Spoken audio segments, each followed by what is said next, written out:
கர்த்தருடைய நாமத்திற்கு கனமும் சோஸ்திரமும் மகிமையும் இன்றும் என்றும் சதா காலங்களிலும் உண்டாவதாக. தேவனுடைய பிரதான கிருபையினால இந்த நாளினுடைய பாடத்துக்குள்ளாக நாம் கடந்து செல்வோம். நிச்சயமாக கர்த்தர் நம் கற்றவர்களை நினைப்பூட்டி மீண்டும் உண்மைகளை அறிந்து கொள்ள கிருபை செய்வார் என்று சொல்லி நான் கிறிஸ்துவுக்குள் விசுவாசிக்கிறேன். கடந்த நாளிலே நம்ம படிக்கும் பொழுது இயேசுவினுடைய வருகை நாளையும் நாளிகையும் கண்டிப்பாக நாம் அறிந்தே ஆக வேண்டும் என்று சொல்லி நம்ம படித்தோம். அது மாத்திரமல்ல, இயேசுனுடைய வருகைக்கான நாளும் நேரமும் எங்கே சொல்லப்பட்டிருக்கிறது என்பதை அறியும் பொழுது பரிசுத்த ஸ்தலத்தில் அது சொல்லப்பட்டிருக்கிறது என்பதை நம்ம விளங்கி கொண்டோம். பரிசுத்த ஸ்தலத்தில் தேவனுடைய நேரம் சொல்லப்பட்டு இருக்குமானால் ஏன் இயேசு அந்த நாளையும் அந்த நாழிகையும் பிதா ஒருவர் தவிர மற்ற ஒருவனும் அறியான் என்று சொல்ல வேண்டும்? பரலோகத்திலுள்ள தூதர்களும் அறியார்கள், குமாரனும் அறியார் என்று சொல்லி இயேசு சொல்லுகிறத நம்ம பார்க்க முடிகிறது. நமக்கு தெளிவா தெரியும், எந்தவித குழப்பம் இல்லாமல் நம்மளால சொல்ல முடியும். என்ன சொல்ல முடியும் அப்படின்னா, இயேசு கிறிஸ்துவனுடைய வருகைக்கான நாளும் நாழிகையும் பரிசுத்த ஸ்தலத்தில் இருக்கிறது. நம்ம அதை போய் தேடி படிச்சுதான் ஆக வேண்டும், தெரியாவிட்டால் அழிவு வரும் என்பதெல்லாம் நம்ம படித்தோம். சரி, பரிசுத்த ஸ்தலத்துல தேவனுடைய வருகை நாளும் நாளிகையும் இருக்கும் பொழுது இயேசு எதுக்கு இந்த பூமியில வாழும் பொழுது பிதாவை தவிர வேறு ஒருவரும் அவருடைய வருகை நாளையும் நாளிகையும் அறிய மாட்டான் என்று சொல்ல காரணம் என்ன? மறுக்க முடியாத உண்மை, பரிசுத்த ஸ்தலத்துல இயேசுனுடைய வருகை நாளும் நாளிகையும் இருக்கிறது என்பது. அதே நேரத்துல இயேசு கிறிஸ்து சொல்லுகிற அந்த வார்த்தையையும் நம்ம பொய்யாக்கி விட முடியாது. பிதாவை தவிர வேறு ஒருவரும் அந்த நாளையும் நாளையும் அறிய மாட்டான் என்று சொல்லுகிறார்கள். நம்ம அறிந்திருந்தோம், ஆண்டவர் ஒரு நாளை நியமித்து விட்டார். அந்த நாளிலே அந்த நாளை கடந்து அவர் வரப்போறது இல்லை, அதற்கு முன்பாக வரலாம் என்று நம்ம சொல்லி ஒரு முடிவு செய்தோம். இப்ப நம்ம விளங்கி கொள்ள போகிற காரியம் என்ன அப்படின்னா, இயேசுவை தவிர வேறு ஒருவரும் அந்த நாளையும் அறிய மாட்டார். பரிசுத்த ஸ்தலத்துல ஒரு நாளும் நாளிகையும் இருக்கிறது, ஆனாலும் ஒருவரும் அறிய மாட்டார் அப்படின்னு சொல்லும் பொழுதே என்ன எனக்கு விளங்குகிறது என்று சொன்னால், ஒருவேளை நான் வேதாகமத்தை ஆராய்ந்ததுனால என்னுடைய முடிவு என்னவாக இருக்கிறது என்று சொன்னால், பரிசுத்த ஸ்தலத்துல ஒரு நேரம் இருக்கிறது. அது யார் வேணாலும் தெரிஞ்சுக்கலாம், எப்ப வேணாலும் தெரிஞ்சுக்கலாம். ஆனா பிதா தம்முடைய ஞானத்தினாலே அறிவினாலே குமாரனுடைய வருகை நாளை சொல்லுகிற அந்த காரியத்தை யாரும் அறிந்து கொள்ள முடியாது என்று நினைக்க எனக்கு தூண்டுகிறது. ஒருவேளை அது நான் அந்த பாடங்கள் எல்லாம் படித்ததனுடைய விளைவாக இருக்கலாம். நீங்க யோவான் எழுதின சுவிசேஷ புஸ்தகம் 14ஆம் அதிகாரத்தினுடைய முதல் 3 வாக்கியங்களை வாசிப்பீங்கன்னா அங்க மிக தெளிவாக சொல்லப்பட்டிருக்கிறத நீங்க பார்க்க முடியும். என்ன சொல்லப்பட்டிருக்கிறது என்றால், இயேசு சீஷரிடத்துல சொல்லும் போது, நான் போய் ஒரு ஸ்தலத்தை ஆயத்தம் பண்ணிட்டு உடனே வந்து உங்களை நான் கூட்டிட்டு போயிடுவேன் அப்படின்னு அவர் சொல்கிறத நம்ம பார்க்க முடியும். ஆனா அந்த ஸ்தலம், புதிய எருசலேம் ஆயத்தமான அந்த ஸ்தலத்தை யோவானுக்கு ஆண்டவர் தரிசனத்திலே காட்டி விட்டார். அப்படியான ஸ்தலம் ஆயத்தமாயிற்று. ஆனா இயேசு என்னை கூட்டி செல்வதற்கு வரவில்லை. ஏன் வரல அப்படின்னு சொன்னீங்க, ஏசாயா 53ஆம் அதிகாரத்தை நீங்கள் வாசிக்கும் பொழுது, ஆத்ம பலனுடைய திருப்தி அவருக்கு உண்டாக வேண்டும். இந்த பூமியில அவர் மீட்டெடுக்கும்படியாக தம்முடைய ஜீவனை கொடுத்திருக்கிறார் இல்லையா, அத்தனை ஆத்மாவும் மீட்கப்பட வேண்டும், அந்த எண்ணிக்கை கூடி வர வேண்டும். அது அங்கே நிகழாததுனாலே அவர் வரவில்லை. தீர்க்கதரிசி இந்த அப்போஸ்தலருடைய ஊழியத்தை குறித்து சொல்லும் பொழுது, அவர்கள் சுவிசேஷத்தை சகல ஜாதிக்கும் அறிவித்து விட்டார்கள் என்று சொல்லுவார். அறிவித்தது உண்மை, பவுலும் அதை சாட்சியாக சொல்லுவார். ஆனா இயேசு வரல. ஏன் வரலன்னா, அந்த எண்ணிக்கை, அவர் ஒரு ஸ்தலத்தை உண்டாயிருக்காருன்னா அந்த ஸ்தலத்துக்குள்ள போய் ஜீவிக்க வேண்டிய அந்த அதிகப்படியான எண்ணிக்கை அடைவதற்கு ஆண்டவர் விரும்புகிறார். இப்போ இங்க என்ன ஒண்ணு விளங்குகிறது அப்படின்னு சொன்ன, எனக்கு அருமையான தேவனுடைய பிள்ளைகளை, இயேசுவை பிதா அனுப்புவதற்கு விருப்பம் உள்ளவராக இருக்கிறார். ஆனா அவர் என்ன செய்யறது இல்லை அப்படின்னு சொன்னா, அனுப்பல. ஏன்னா கிறிஸ்து நம்முடைய ஜீவனை கொடுத்திருக்கிறார் இல்லையா, அவருடைய ஆத்ம பலன், அவருடைய பிரயாசத்தினுடைய பலன் உண்டாக வேண்டும். ஆகையினாலே பொறுமையாக காத்திருக்கிறார். இன்னொரு காரியத்தை பவுல் சொல்கிறார். கொஞ்சம் தாமதம் உண்டான பொழுது அவர் சொல்கிறார், விசுவாச துரோகம் முந்தி நேரிட்டு கேட்டின் மகனாகிய பாவ மனுஷன் வெளிப்பட்டாலே ஒளி அந்த நாள் வராது. விசுவாச துரோகம் முந்தி நேரிடுற காரியத்துல நம்ம படிக்கணும். சபை மரல விழுகிற அந்த அனுபவத்தை பார்க்க வேண்டும். ஓய்வு சனிக்கிழமையிலிருந்து முதலாம் நாளுக்கு மாற்றுகிற அந்த அனுபவம். அப்ப என்ன சொல்ற, கேட்டின் மகனாகிய பாவ மனுஷன் வெளிப்பட்டாதான் அப்ப இயேசு கிறிஸ்து வருவார். தானியேல் புத்தகத்துடைய தீர்க்க தரிசனங்களை படித்து சொல்லுகிறார். கேட்டின் மகனாகிய பாவ மனுஷன் எப்ப வெளிப்பட்டுட்டான் அப்படின்னு சொன்னா, கிபி 538 ஆண்டிலே வெளிப்பட்டு 1798 ஆண்டுக்கு அவன் முடிவுக்கு வந்து விட்டான். ஆனாலும் இயேசு என்ன செய்யல, வரல. ஏன் அப்படின்னு சொன்னதை, கேட்டி மகனை எதிர்த்து எழும்பிய சீர்திருத்தவாதிகள் ஒன்றாக இருக்கவில்லை. அவர்கள் புரிந்து கொண்ட அந்த உபதேசத்தின்படி தனித்தனியாக சபைகளை தோற்றுவித்தார்கள். ஆனால் ஆண்டவர் எதிர்பார்க்கிற அந்த ஒற்றுமை அங்க இல்லை. இப்ப என்ன புரியுதுன்னா, ஆண்டவர் சபையை சார்ந்து இருக்கிறார். அவருடைய குமாரனை அனுப்புவதற்கு சபையை சார்ந்து இருப்பது வெளிப்படுகிறது. அன்னைக்கு வேலையை செஞ்சாங்க, ஆனா தேவையான ஆத்தும எண்ணிக்கை உள்ள வந்து சேரல. இங்கேயும் தேவனுக்காக சாட்சி பகிர்ந்தார்கள், ஆனா ஒற்றுமையாக இல்லாதபடி தனித்தனியாக பிரிந்து நின்றார்கள். ஆகையினால என்ன செய்ய முடியல அப்படின்னு சொன்னா, பிதா குமாரனை அனுப்ப முடியவில்லை. ஸ்பிரிட் ஆஃப் ப்ராபசி வால்யூம் 4 291 பக்கத்துல நீங்க வாசிப்பீங்கன்னு சொன்னா, 1844 ஆண்டின் வேலையில் ஒன்றாக உழைத்த அனைவரும் 3ஆம் தூதனுடைய செய்தியை பெற்று பரிசுத்தாவின் வல்லமையில் அதை அறிவித்திருந்தால் கர்த்தர் அவர்கள் முயற்சியோடு பெரிதும் செயல்பட்டிருப்பார். பெரும் வெளிச்சம் உலகில் பரவியிருக்கும். பல ஆண்டுகளுக்கு முன்பு பூமியில் வசிப்பவர்கள் எச்சரிக்கப்பட்டிருப்பார்கள். இறுதி வேலை முடிந்தது, மேலும் கிறிஸ்து தம்முடைய ஜனங்களின் மீட்பிற்காக வந்திருப்பார். ஒரு ஏமாற்றம் வந்துச்சு பாத்தீங்களா 1840. அது எல்லாரும் ஒன்றா இருந்து ஆண்டவர் சபையை ஒன்றுபடுத்துவதற்கு தான் அந்த ஒரு செய்தியில ஒரு சோதனையை வச்சார். இயேசு வரப்போகிறார் என்று சொல்லி நாள் குறிக்கப்பட்டது, ஆனால் தவறுதலாக குறிக்கப்பட்டது. ஆனா அந்த செய்தியை கேட்டு எல்லா சபையில் இருந்தவங்களும் உண்மையானவங்களும் வெளியே கிளம்பி வந்து ஒன்றாக நின்று அந்த ஊழியத்தை செய்தார். ஆனா ஏமாற்றம் வந்த பொழுது எல்லாரும் பின்வாங்கி போயிட்டாங்க. இன்னொரு 2 தூதனுடைய செய்தி சொல்லணுங்கிறார். அந்த வெளிப்பாடு வந்த பிறகு கூட அதை ஏற்றுக்கொள்ளாமல் நிராகரித்து விட்டு போனார்கள். பரிசுத்தலத்தின் உபதேசம் வெளியே வந்த பிறகு கூட அதை ஏற்றுக்கொள்ளாமல் நிராகரித்து போயிட்டாருங்க. இப்ப இங்க மறுபடியும் என்ன விளங்குது அப்படின்னா, ஆண்டவர் இந்த பூமியில மீட்க வேண்டிய எண்ணிக்கையை எதிர்பார்த்து இருக்கிறார். சபை நிறைவு செய்ய வேண்டிய ஊழியத்தை எதிர்பார்த்து இருக்கிறார் என்பதை நம்மளால விளங்கிக் கொள்ள முடியும். இந்த குறிப்பு இன்னும் அழகாக சொல்லும். ஏன் பிதாவை தவிர ஒருவரும் தேவனுடைய வருகையை, இயேசுவினுடைய வருகையை நாளையும் அறிய மாட்டார்கள் என்பதற்கான தெளிவான விளக்கத்தை இதில் பார்க்க முடியும். எருசலேமின் அழிவு பற்றிய தீர்க்க தரிசனத்தில் கிறிஸ்து கூறினார், அக்கிரமம் மிகுதியாவதினால் அநேகருடைய அன்பு தணிந்து போகும் என்ற ஒருத்தர் கேட்டாங்க.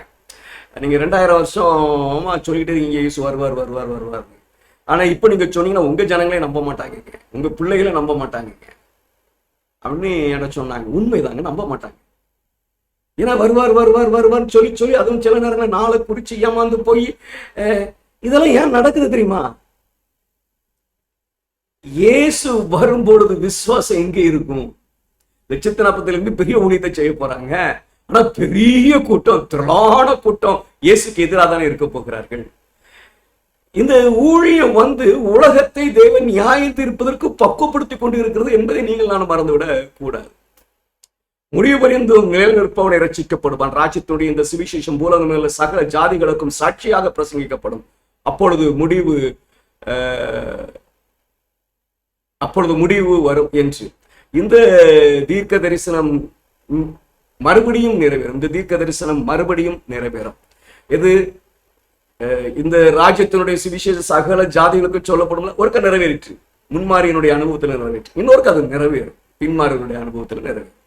அந்த காலத்தின் அபரிதமான அக்கிரமம் இந்த தலைமுறையில் அதன் பிரதிபலிப்பை காண்கிறது. அப்படியே சுவிசேஷ பிரசங்கம் தொடர்பிலும் முன் அறிவிக்கிறது. எருசலேமின் வீழ்ச்சிக்கு முன்பாக பரிசுத்த ஆவியினால் எழுதிய பவுல் சுவிசேஷமானது வானத்தின் கீழ் இருக்கிற சகல சிருஷ்டிகளுக்கும் பிரசங்கிக்கப்பட்டது என்று அறிவித்தார். கொலைசியர் 1:23.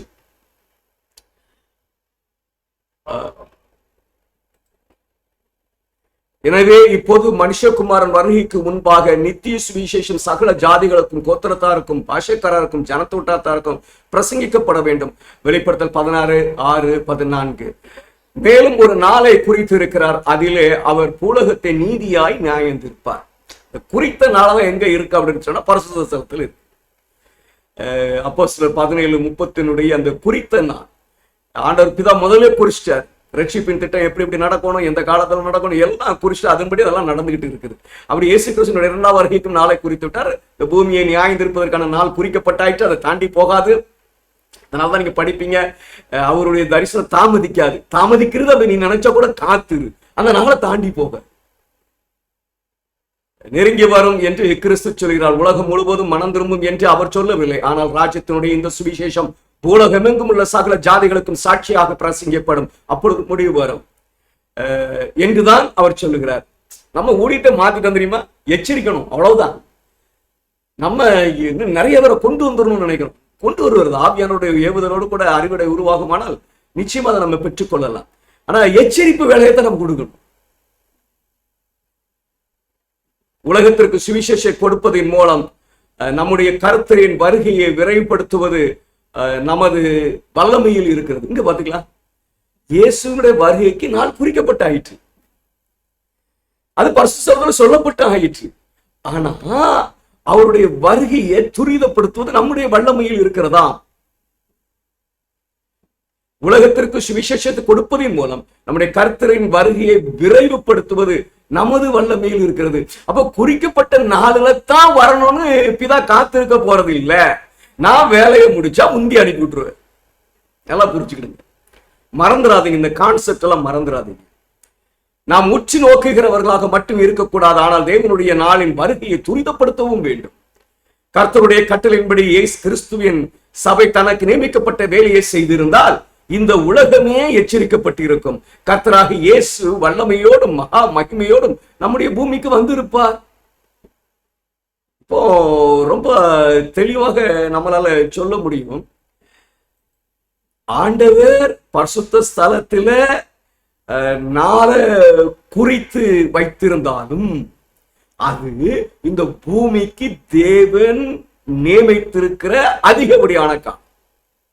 ஆனா அவருடைய ஜனங்கள் எழும்பி வேலையை செஞ்சுட்டா அவர் அந்த குறித்து வைத்திருக்காரு தெரியுமா, அந்த நாளுக்காக காத்திருக்க போறதில்லை, அதற்கு முன்னதாக வந்து விடுவார் என்று சொல்லி தீர்க்கதரிசி சொல்லுகிறத நம்ம பார்க்க முடியும். அப்போ நமக்கு ரெண்டு காலம் இருக்கிறது. ஒண்ணு பரிசுத்த ஸ்தலத்தில் குறித்து வைக்கிற காலம், இதை நம்ம எப்ப வேணாலும் படிச்சுக்கலாங்க, எப்ப வேணாலும் படிச்சுக்கலாம், யாரு வேணாலும் படிச்சுக்கலாம். இன்னொன்னு இருக்கிறது நம்முடைய வேலையை பார்த்து பிதா அறிவிக்கிற காலம். இத நம்ம என்ன செய்ய முடியாது அப்படின்னு சொன்னா தெரிஞ்சுக்கவே முடியாது. இதனாலதான் நீங்க தீர்க்கதரிசி ஆவியினுடைய எழுத்துக்களை படிக்கும்போது இந்த நாளை தெரியவே முடியாது என்று சொல்வார். நியமிக்கப்பட்ட காலத்தை நீங்க தெரிஞ்சுக்கலாம், அது அல்ல. அந்த நியமிக்கப்பட்ட நாளுலதான் கிறிஸ்து வருவாருன்னா அதை தெரியவே தெரிய முடியாது, சொல்ல முடியாது. ஆனா அதற்கு முந்தையே பிதா கிறிஸ்துவை அனுப்புறதுக்கு ஆர்வம் உள்ளவராக இருப்பதுனாலே அந்த நாள் அவருடைய ஜனங்கள் வேலை செய்வதை சார்ந்து பிதா தீர்மானிக்க இருப்பதினாலே அது அவருக்கு மட்டும்தான் வெளிச்சம், வேற யாருக்கும் தெரியாது. அந்த நாளை நீங்களும் நானும் கண்டுபிடிக்கவே முடியாது.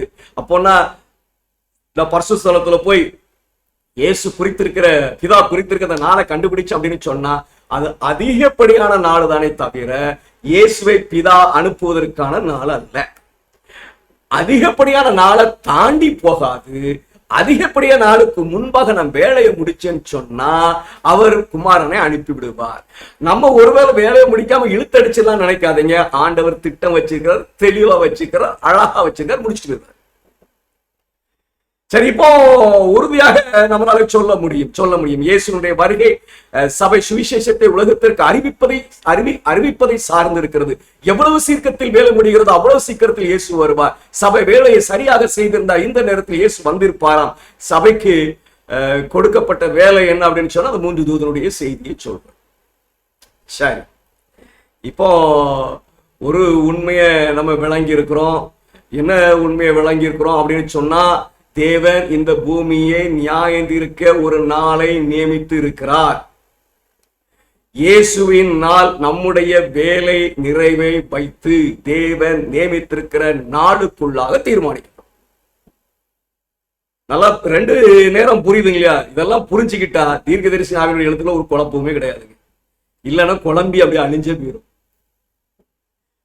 பரிசுத்த ஸ்தலத்தினுடைய நியமிக்கப்பட்ட நாள் அங்க இருக்குன்னு சொல்லிட்டாங்க. அது யார் வேணாலும் எப்ப வேணாலும் பாருங்க. ஆனா அது அதிகப்படியான காலம் தானே தவிர இயேசு வருவதற்கு பிதா அறிவிக்க போகிற காலம் அல்ல. அது தேவனுடைய சபையின் வேலையை சார்ந்து இருக்கிறது. அப்படியானால் எனக்கு அருமையான தேவனுடைய பிள்ளைகளை, ஏதன்ல விலகையில இருந்து நம்ம பூமி ரட்சிப்பதற்காக நியமிக்கப்பட்ட காலம் எதெல்லாம் நம்ம பார்க்கல. ஒரு காலம் இருக்கிறது. அந்த காலத்துல முன்பாக நமக்கு கிறிஸ்து வந்து மறிச்சிட்டு போயிட்டார். அந்த சம்பவம் நடந்துட்டு இனிமே 2ஆம் வருகை தான் நடக்கணும். இந்த 2ஆம் வருகை என்ன செய்யாதுன்னா இந்த நியமிக்கப்பட்ட காலத்தை தாண்டி போகாது. இதுல நீங்க உறுதியா நம்பலாம். இதுல சந்தேகமே பட முடியாது.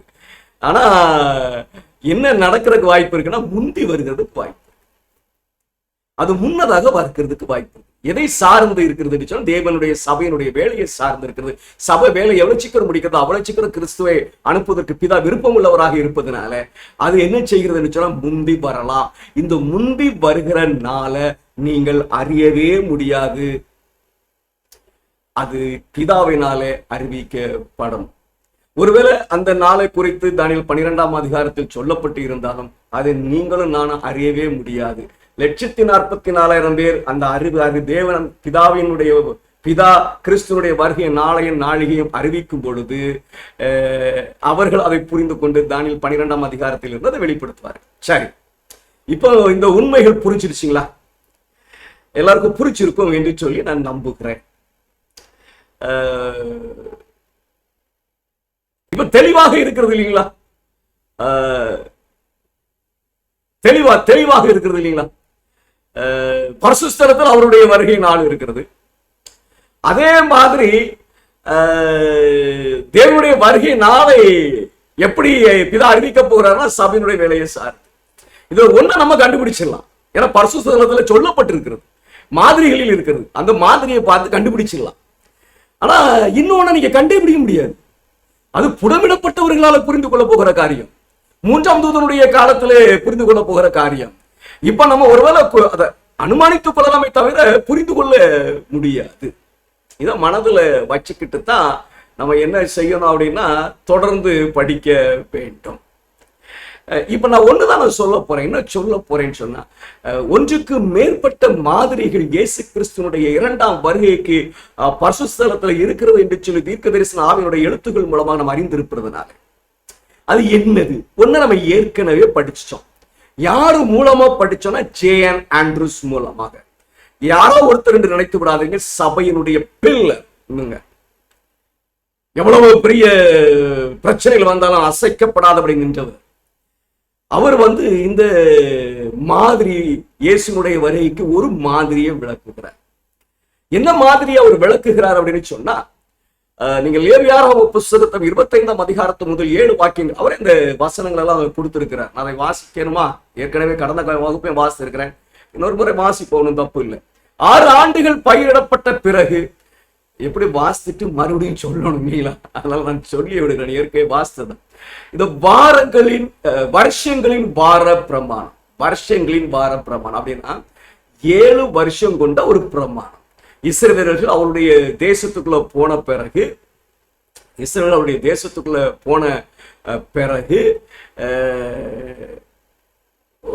6 வருஷம் விவசாயம் செய்யணும், அறுவடை செய்யணும்.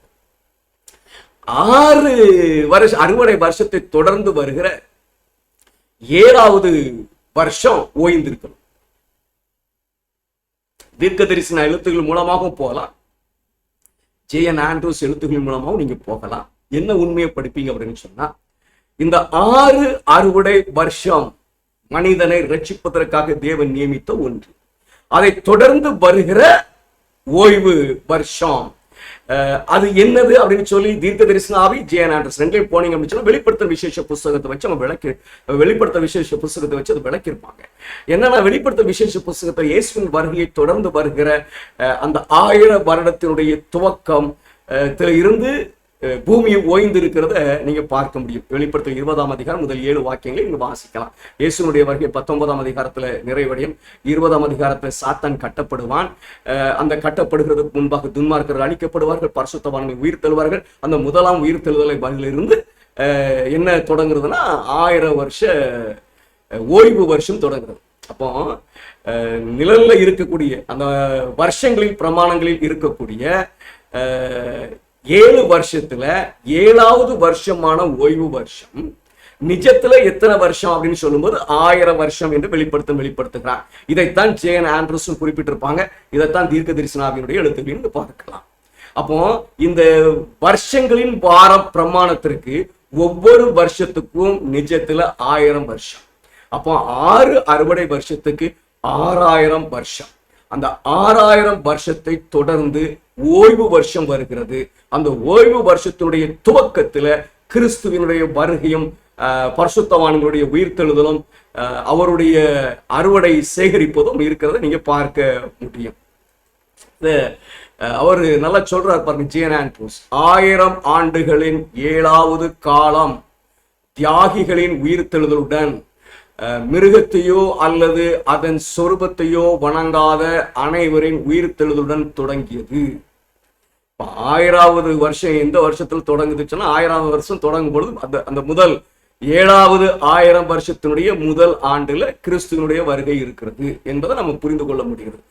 பிரமாணமும் அப்படிதான் இருக்குது. பிரமாணம் என்ன சொல்லுது அப்படின்னு சொன்னா 6 வருஷம் விவசாயம் செய்யணும், 7வது வருஷம் தான் ஓய்வு. 6 வருஷம் முடிஞ்ச பிறகு 7வது 1000 வருஷ காலத்தின் துவக்கத்துல கிறிஸ்துவினுடைய வருகை இருக்க வேண்டும். இந்த மாதிரி சொல்ற உண்மை. இந்த வருஷங்களின் வாரம் என்னத்தை வெளிப்படுத்துகிறது அப்படின்னு சொன்னா வருடத்தை வெளிப்படுத்துகிறது. கிறிஸ்துவனுடைய வருடத்தை வெளிப்படுத்துகிறது. கிறிஸ்துவனுடைய வருகையின் வருடமாக அது சொல்லுகிறது என்ன அப்படின்னு சொன்னா மனிதன் விழுந்ததிலிருந்து 6000 வருஷம் அவனை ரட்சிப்பதற்காக தேவன் வேலை செய்கிறார். அது முடிந்தவுடனே அந்த 6000 வருஷத்தை தொடர்ந்து வருகிற 1வது வருஷத்துல 6001வது வருஷத்துல ஆண்டவராகிய இயேசு கிறிஸ்து வருவார். இது பரிசுத்த ஸ்தலம் சொல்லுகிற ஒரு வருடம். இந்த 6001வது வருடத்தை கண்டுபிடிக்க வேண்டியது உங்க வேலை.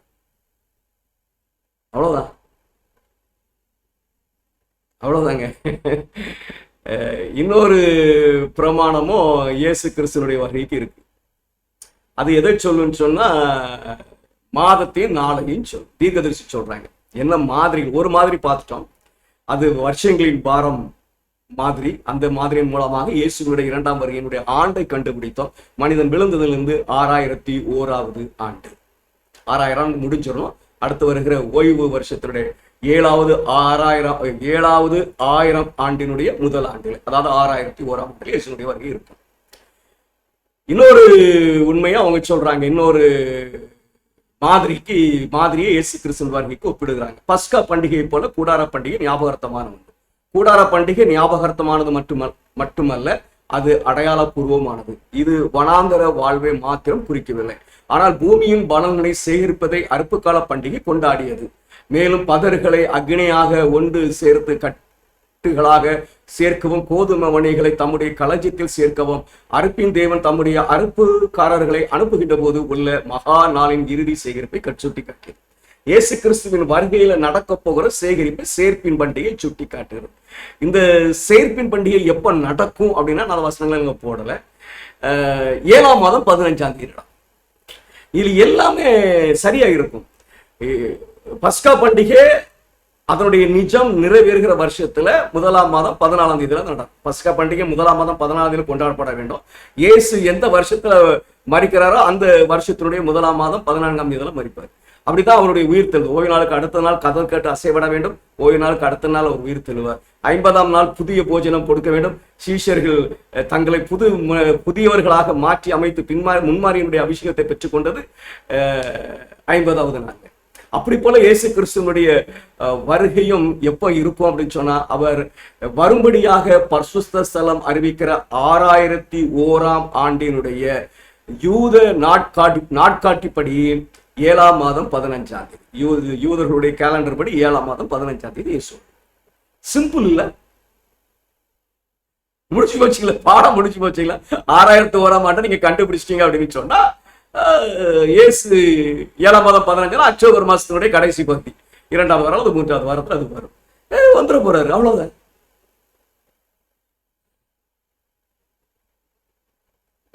எனக்கு அருமையான தேவனுடைய பிள்ளைகளே, நான் கணக்கு போட்டதை லேசா சொல்லி முடிச்சிடுறேன். ஏன் கணக்கு இப்படிதான் நீங்க கணக்கு போடணும் அவசியம் இல்லை. ஆனா 6001ஆம் ஆண்டை கண்டுபிடித்து 7ஆம் மாதம் 10ஆம் தேதியை முன்பாக அறிந்து இயேசுவுக்காக காத்து இருக்கிறவர்கள் மட்டுமே தேவனுடைய ராஜ்யத்துக்குள்ள போவாங்க.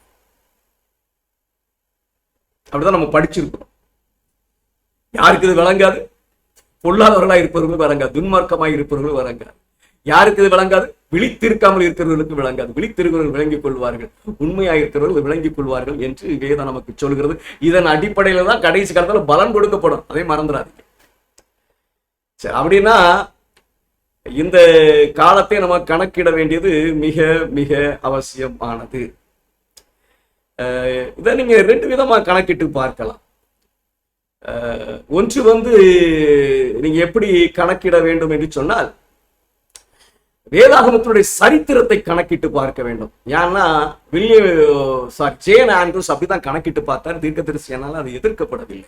ஆகையினால அந்த முறைமையில நம்ம கணக்கிட்டு பார்க்கணும். அது நமக்கு கனெக்ட் ஆகி வரணும். பரிசுத்த ஸ்தலத்துல இருக்கலாம், அங்க இருக்கிற கால கணக்கை எடுத்து நீங்க கணக்கிட்டு பார்க்க வேண்டும். இந்த 2 இசைந்து வந்துட்டு அப்படின்னு சொன்னா கிளிக் போயிட்டே இருங்க. நம்பி ஓடுங்க, விசுவாசத்துல ஓடுங்க. தப்பாயிட்டுனா மறுபடியும் கணக்கு போடுங்க. இதுதான் உபதேசம். நீங்க பரிசுத்த ஸ்தலத்துல போய் 6001ஆம் ஆண்டை கண்டுபிடித்து ஆக வேண்டும். அந்த கணக்கை கண்டுபிடித்து ஆக வேண்டும். அதை கண்டுபிடித்து விடுவார்கள் தேவனுடைய பிள்ளைகள். காலம் நெருங்கும்போது மறுபடியும் மறுபடியும் ஆராயப்பட்டே கொண்டே இருக்கும். எதுக்கு சொல்றேன்னா, இது வரலன்னா மறுபடியும் நீங்க இதைத்தான் சார்ந்திருக்க வேண்டும், இந்த கணக்கைத்தான் சார்ந்திருக்க வேண்டும். நீங்க இதெல்லாம் தப்பு, கணக்கை தப்புன்னு சொல்லவே முடியாது. நீங்க 6001ஆம் ஆண்டை கண்டுபிடித்து ஆக வேண்டும். 7ஆம் மாதம் 15ஆம் தேதி தான், வேற நல்லா வர மாட்டார். இன்னொரு விதத்திலே நீங்க கணக்கிட வேண்டும். என்ன அப்படின்னு சொன்னா, பரிசுத்த ஸ்தலத்தினுடைய கால கணக்கை நீங்கள் பார்க்க வேண்டும். பரிசுத்த ஸ்தலத்துல என்ன இருக்கு? 6000 ஆண்டை கண்டுபிடிக்கிறதுக்கு வாய்ப்பு இருக்குன்னா இருக்கு. ஏன்னா இந்த வருஷங்களின் பிரமாணத்துக்குள்ள ஒரு பிரமாணம் இருக்கிறது. வருஷங்களின் பிரமாணத்துக்குள்ள ஒரு பிரமாணம் இருக்கிறது. அது என்ன பிரமாணம் அப்படின்னு கேட்டீங்க அப்படின்னு சொன்னா, தீர்க்கதரிசி சொல்றாங்க, அந்த வசனங்கள் எல்லாம் அங்க குறிப்பிட்டிருக்காங்க. 2ஆம் தசம பாகம் பற்றிய பிரமாணம். இந்த 2ஆம் தசம பாகம் பற்றிய பிரமாணம் என்ன அப்படின்னு கேட்டீங்க அப்படின்னு சொன்னா, இந்த 6 அறுவடை வருஷம் இருக்கு பாத்தீங்களா, அதுல 1வது 2வது 4வது 5வது இந்த வருஷங்களினான தசம பாகங்களை, 2வது தசம பாகங்களை பரிசுத்த ஸ்தலத்துல கொண்டு செலவழிக்க வேண்டும். 3வது 6வது தசம பாகங்களை, 2வது தசம பாகங்களை வீட்டிலே வச்சிடும். அதாவது 4 வருஷம் பரிசுத்தலத்தை சார்ந்திருக்கணும், 4 வருஷம் பரிசுத்தலத்தை சார்ந்து இருக்க கூடாது. அப்போ ஒரு வருஷத்துக்கு 1000 வருஷம் நிஜத்துல அப்படின்னு பார்த்தோம். அப்ப 4000 வருஷம் அவங்க என்ன செய்யணும் அப்படின்னு சொன்னா பரிசுத்தலத்தை சார்ந்திருக்க வேண்டும், நிழல் பிரமாணத்தை சார்ந்திருக்க வேண்டும். 2000 வருஷம் நிழல் பிரமாணத்தை சார்ந்திருக்க வேண்டியதில்லை. நிழல் பிரமாணத்தை சார்ந்து இருப்பதும் சார்ந்து இருப்பாதையும் எது பிரிக்கும் சொன்னா மேசியாவுடைய வருகை பிரிக்கும். இப்போ மேசியா இந்த 4000 ஆண்டுகள் நிழல் பிரமாணத்தை சார்ந்திருக்க வேண்டும் என்று சொன்னார். 4000 ஆண்டுல யார் வருவா என்று சொன்னா மேசியா வர வேண்டும். அவர் வந்துட்டா அதுக்கு பிறகு 2000 ஆண்டு நம்ம என்ன செய்வோம் அப்படின்னா, பரலோக பரிசுத்த ஸ்தலத்தை சார்ந்து இருப்பான். அப்ப 4000 ஆண்டு நீங்க கண்டுபிடிச்சிட்டீங்க அப்படின்னா 6000 ஆண்டு கண்டுபிடிச்சலாம், 6001ஆம் ஆண்டை கண்டுபிடிச்சலாம். சரிதானே? ரொம்ப ஈஸியா இருக்கு பாத்தீங்களா கால கணக்கு. நம்ம போராட வேண்டாம், ஒண்ணுமே செய்ய வேண்டியது இல்லை. ஒரு குறிப்பை நான் உங்களுக்கு வாசிக்கிறேன். இந்த 4000 ஆண்டு ஒரு ஒரு ஒரு ஒரு அப்ராக்சிமேட்டா இந்த காலத்துக்குள்ளதான் இருக்கும் அப்படின்னு மாத்திரம் நான் குழு கொடுக்க போறேன். நான் கணக்க சொல்ல போறதே கிடையாது. வேணும்னா நீங்க மறுபடியும் உட்கார்ந்து போட்டு பாருங்க. நான் கொஞ்சம் க்ளூ தான் கொடுக்க போறேன்.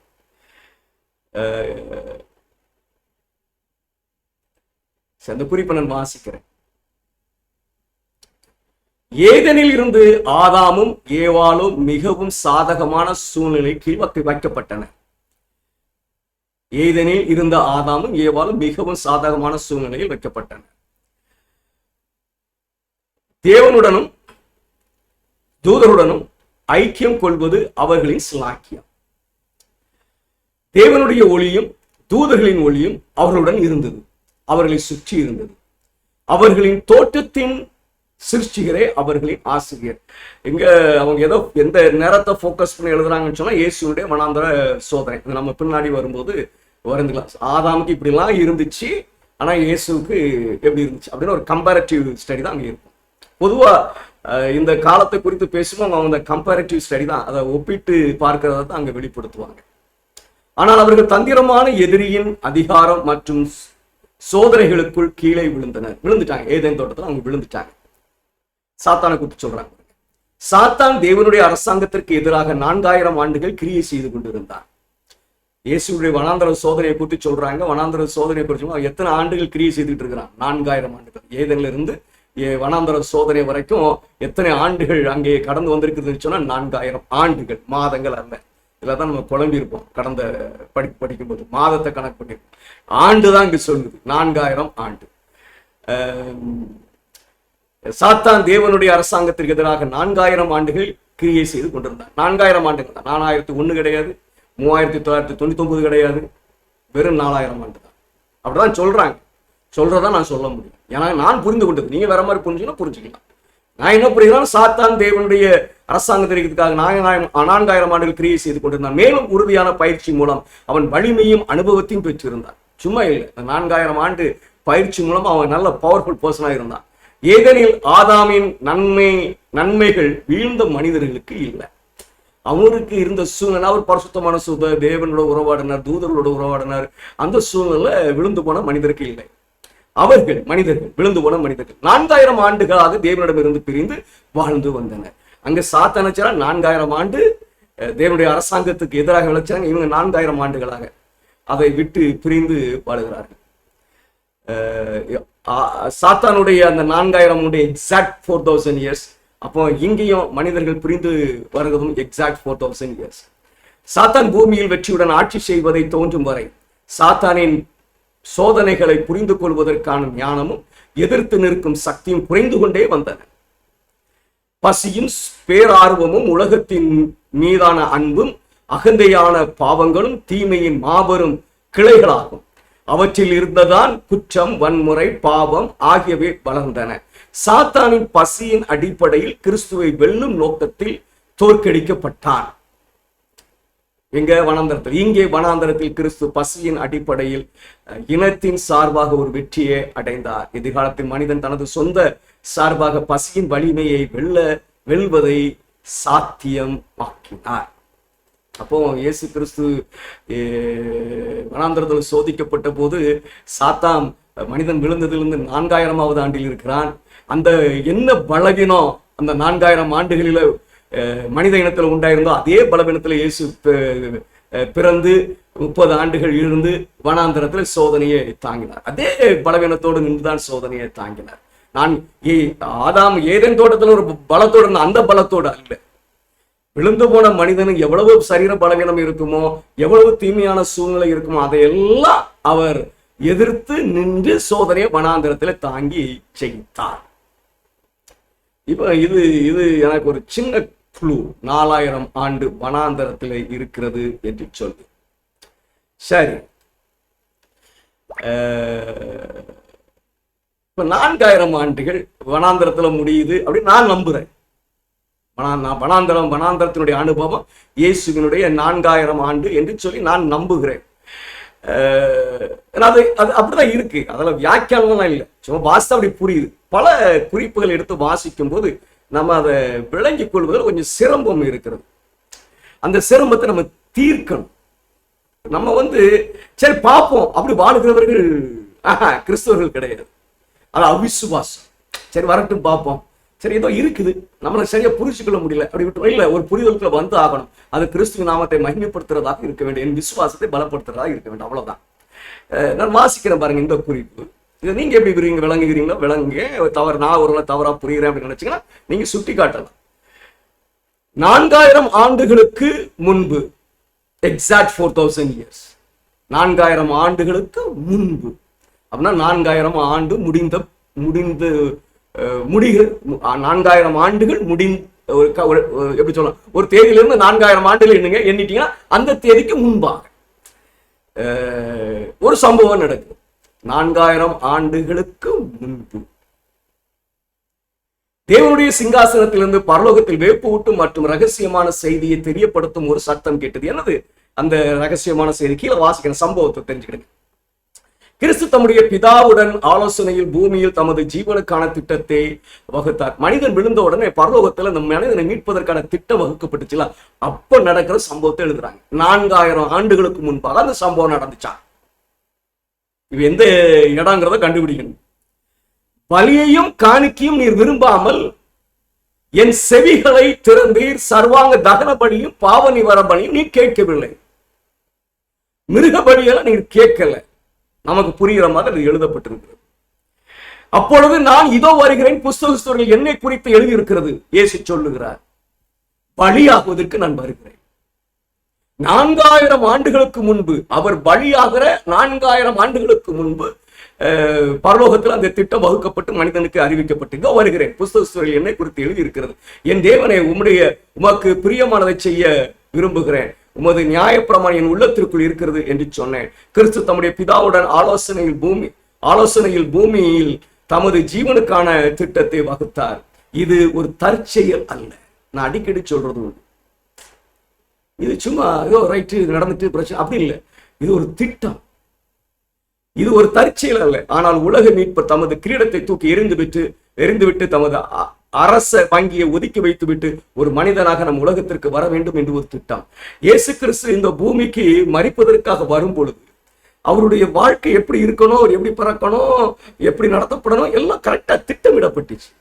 அவருக்கு பரலோகம் எந்த நேரம் உதவி செய்யணும், எந்த நேரம் உதவி செய்யக்கூடாது, எல்லாமே. கல்வாரி சிலுவையில கர்த்தர் நோ உதவி, கெத்செமனே தோட்டத்துல கர்த்தர் நோ உதவி. ஒரு தூதன் வந்து சும்மா கம்ஃபோர்ட் பண்ணிட்டு போயிடும், அவ்வளவுதான். இப்ப இந்த 4000 ஆண்டுகள், இந்த 4000 ஆண்டுகள் இயேசு கிறிஸ்து கல்வாரி சிலுவையில தொங்குகிறதுக்கு 4000 ஆண்டுகளுக்கு முன்பாக திட்டம் வகுக்கப்பட்டு விட்டது என்று சொன்னார். கிறிஸ்துவின் பாடு மரணம் இந்த பூமியில் எப்படி நடக்க வேண்டும் என்பதற்கான திட்டம் வகுக்கப்பட்டு விட்டது என்று சொன்னார். கல்வாரியில் இயேசு தொங்கும் பொழுது 4000 ஆண்டுகள் முடிந்து விட்டது. இது நான் நம்புகிறேன். சரிங்களா? இந்த குறிப்பை வாசிக்கும் போது ரட்சிப்பின் திட்டத்தினுடைய மையம் இங்கும் பலியை குறித்து தான் பேசப்படுகிறது.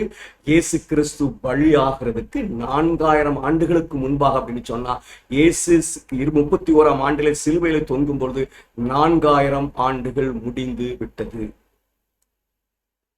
சரிங்களா? இது நான் புரிந்து கொண்ட ஒரு உண்மை.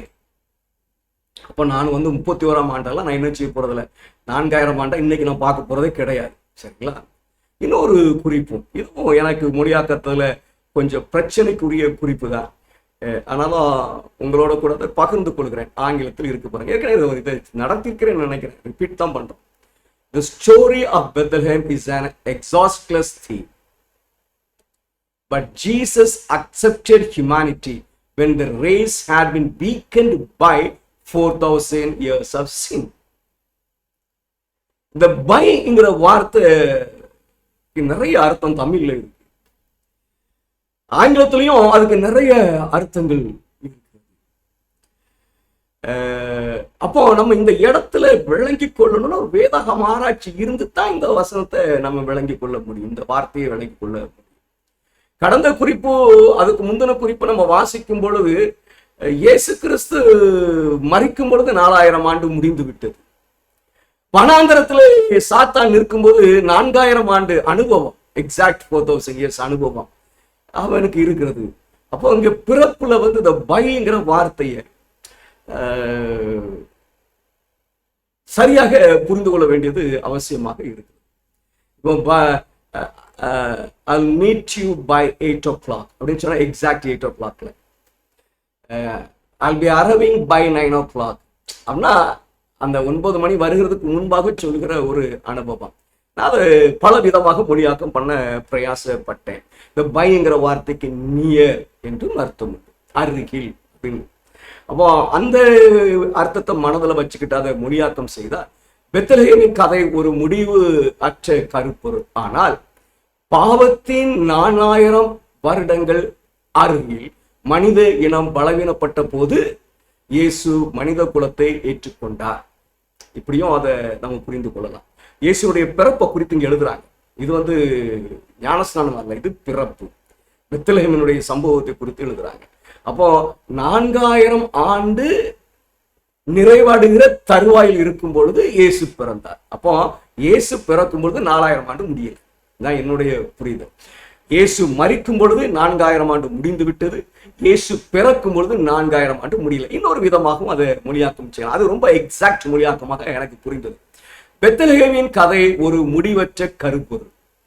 ஆனால் பாவத்தின் 4000 வருடங்களுக்குள் மனித இனம் பலவீனம் அடைந்த போது இயேசு மனித குலத்தை ஏற்றுக்கொண்டார். அப்படின்னா 4000 ஆண்டு முடியல.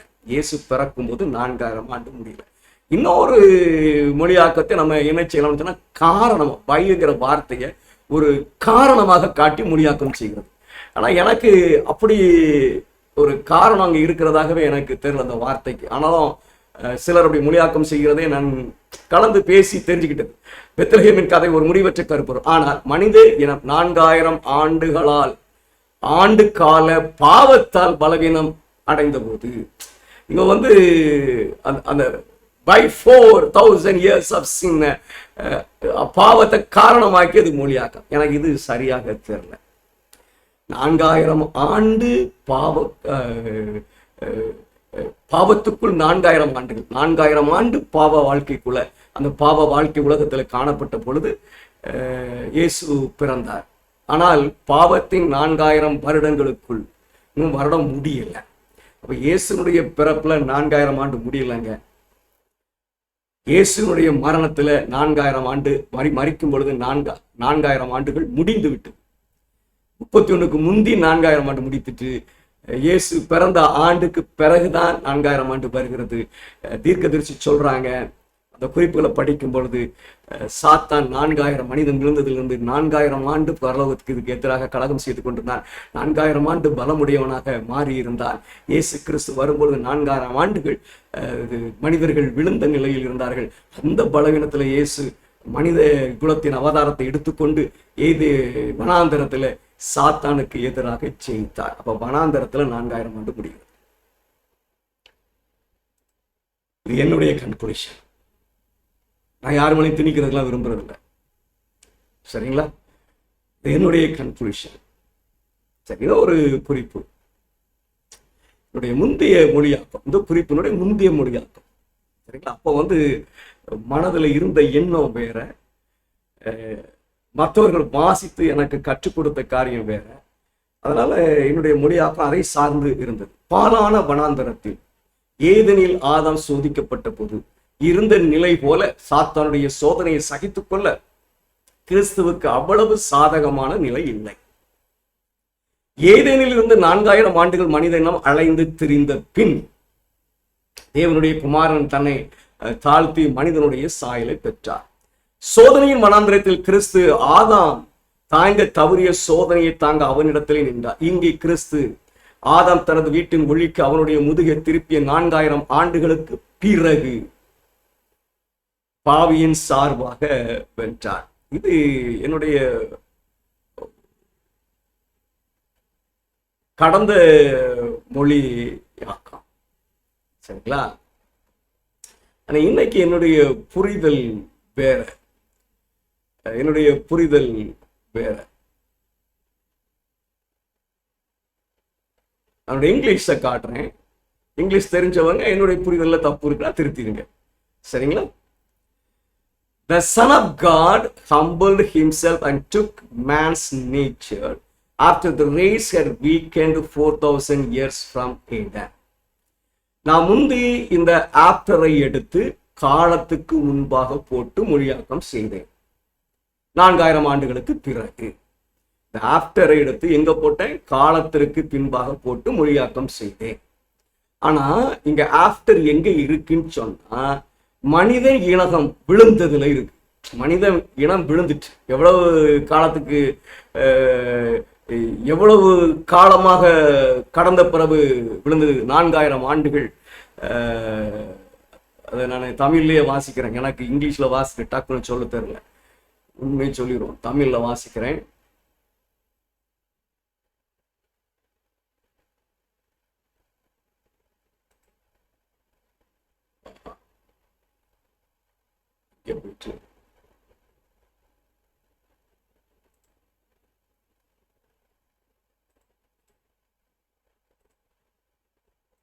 ஒரு நிமிஷம்.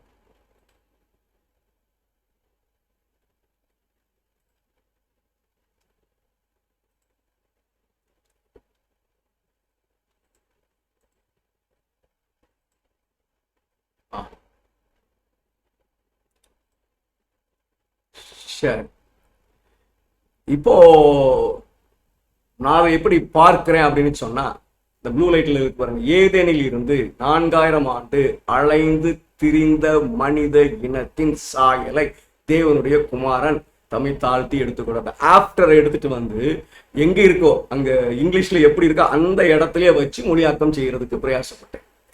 அது எப்படின்னா, மனித 4000 ஆண்டு மனுஷ பாவத்துல என்ன பலவீனம் அடைந்திருந்தானோ அதே மாதிரி அவர் தோன்றினார் ஆஃப்டர். அதாவது எப்படி சொல்லனா, she works after him. அப்ப அந்த மனுஷன் செய்கிறது போல அவர் என்ன செய்கிறாரோ அதையே அவரும் செய்கிறார் அப்படிங்கிற அர்த்தத்துல அந்த வாக்கியம் இருப்பதாக எனக்கு புரிந்தது. சொல்றது உங்களுக்கு புரியுதுங்களா? நான் ஏதோ மாய்மாலம்லாம் பண்ண விரும்பல, நான் என்ன விளங்கிக்கிறேன்னு அது உங்ககிட்ட சொல்றேன். அதாவது 4000 ஆண்டுகள் மனித இனம் அலைந்து திறந்த ஒரு நிலை இருக்கு பாத்தீங்களா, ஆஃப்டர். அந்த நிலையிலேயே இயேசு என்ன செஞ்சாருன்னா அவதரித்தார் என்று தீர்க்கதரிசி சொல்லுகிறத நம்ம பார்க்க முடிகிறது. 2வது பாகம் கிட்டத்தட்ட சரியாகத்தான் அங்கே மொழியாக்கம் செய்திருக்கிறேன். ஆனால் இங்கு இன்னும் கொஞ்சம் ஆழமா யோசிக்கும் பொழுது அது ரொம்ப அழகாக இருக்கிறத பார்க்க முடிந்தது. பாருங்களேன், here Christ overcame in the sinner's behalf. the here அப்படி இருக்கு பாத்தீங்களா, அந்த here இங்கே அப்படின்னு இருக்கு பாத்தீங்களா, அது மேல என்ன இருக்குன்னா வனாந்தரத்தில் உள்ள சோதனை, அந்த இடத்தை குறித்து அந்த இடத்தை சொல்லப்பட்டிருக்கு. here Christ overcame in the sinner's behalf. இங்க பாவியின் சார்பாக கிறிஸ்து வென்றார். மறுபடியும் இங்கிலீஷ்ல எழுதுறாங்க, 4000 years after Adam turned his back upon the light of his home. இந்த ஆஃப்டரை எடுத்து 4000க்கு முன்பாக போட்டு மொழியாக்கம் பண்ணேன். அப்படி புரிந்து கொண்டு மொழியாக்கம் பண்ணேன். அது தவறு. என்ன அப்படின்னு சொன்னா, ஆதாமு ஒளிக்கு திரும்பிய 4000 ஆண்டு, அதாவது இயேசு கிறிஸ்து வனாந்தரத்தில் சோதிக்கப்படும் பொழுது அந்த இங்கே வனாந்தரத்தில் சோதிக்கப்படுகிறார். எப்போ? 4000வது ஆண்டுல அப்படின்னு அது விளங்கி கொள்கிறதாக இருக்கிறது. இது ஒரு பெரிய பிரச்சனை இல்லை. ஆஃப்டர்ங்கிற வேர்டு நம்ம அதை ரொம்ப அழுத்தி படிச்சிட்டோம். அதாவது 6000 ஆண்டு, அந்த 6000 ஆண்டு முடிந்த பின் அப்படியே படிச்சோம். அப்படி இல்லை, அது ஆண்டைத்தான் சொல்லுகிறது, மாத கணக்கு அது சொல்லவே இல்லை. வருஷங்களின் பிரமாணம் ஆண்டைத்தான் சொல்லுது. ஆனா நம்ம மாதத்தை கணக்கு போட்டோம். மாதம் முடிகிறதுக்கு இன்னும் 5 மாசம் இருக்கும் பொழுது அந்த மாதம் முடிஞ்சிட்டு கணக்கு போட்டான். என்ன தப்பு பண்ணணும் அப்படிங்கிறது சொல்றேன். 6000 ஆண்டு முடிஞ்ச பிறகு தானே, 27ஆம் ஆண்டுல 6000 ஆண்டு முடிஞ்சா 1001ஆம் ஆண்டு 28ஆம் ஆண்டு. இந்த ஒரு ஆண்டை நம்ம என்ன செஞ்சிட்டோம்? மிஸ் பண்ணிட்டோம். இங்கே ஆதாம் தனது வீட்டின் ஒளிக்கு அவனுடைய முதுகை திருப்பிய பிறகு 4000 ஆண்டு. இந்த மொழியாக்கத்துங்க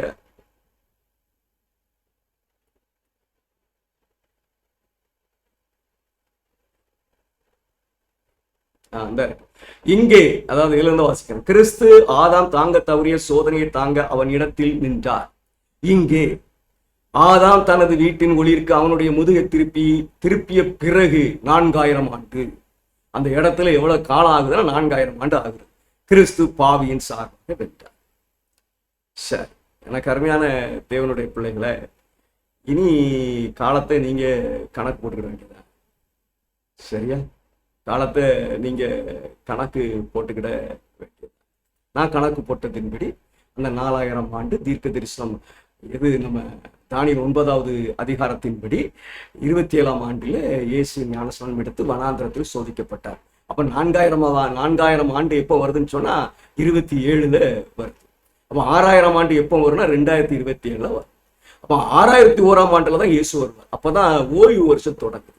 அப்ப 2028ல இயேசு வரணும் என்று சொல்லி நான் கணக்கிட்டு இருக்கிறேன். 7ஆம் மாதம் 15ஆம் தேதி 2028 அக்டோபர் மாசம்.